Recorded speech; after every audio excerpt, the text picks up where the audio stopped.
Ги наблюдувам луѓето откако знам за себе. Го наблюдувам и обкружувањето, ги наблюдувам луѓето кои ги познавам и оние кои не ги знам. Затоа што сакам да ја проучувам човечката психа и однесувањето на луѓето. Тоа е некако во мојата природа.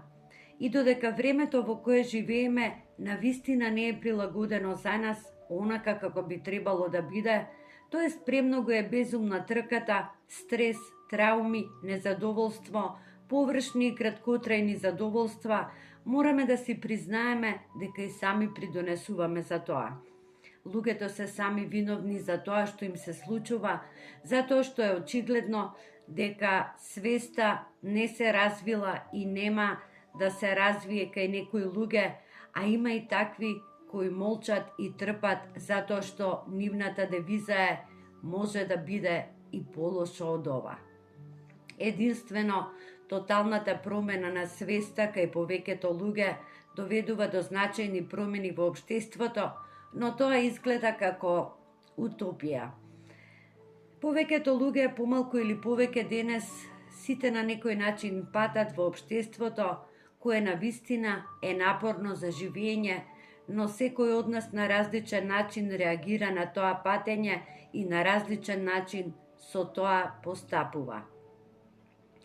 Некои луѓе знаат што им се случува, но не сакаат да си признаат себе си, некои пак не знаат затоа што немаат капацитет да осознаат.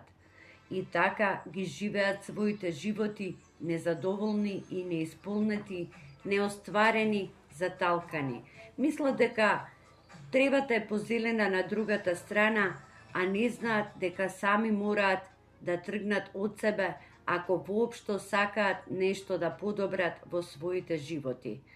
И резултатот е жртвување и големо незадоволство со себе и потиснување на негативните чувства, а многу често и сериозни трауми, фрустрации, комплекси, синдроми, ментални пореметувања и длабоко вкоренет срам да се оди кај стручно лице.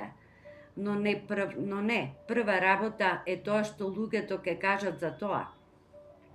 Ваквиот примитивен начин на размислување го држи човечкиот мозок во ланци и го невозможува секој негов напредок и благосостојба.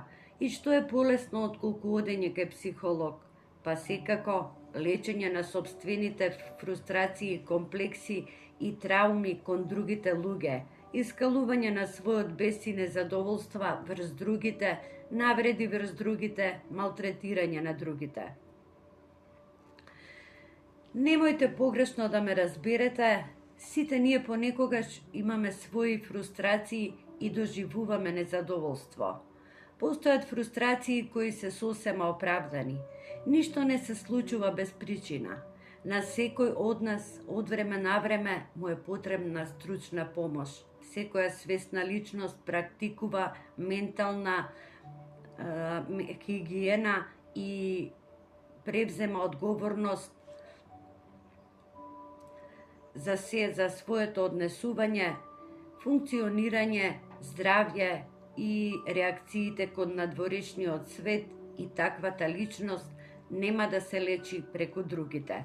Ке побара стручна помош затоа што прво ке сака да си помогне себе си.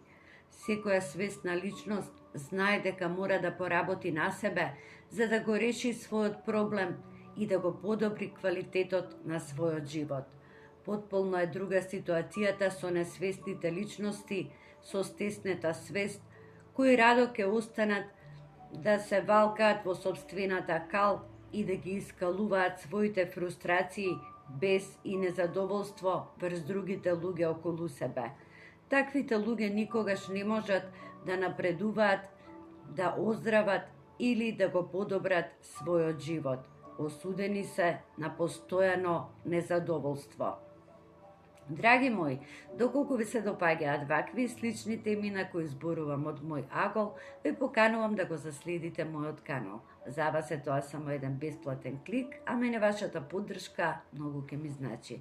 Довидување до моето следно видео и ви посакувам се најдобро.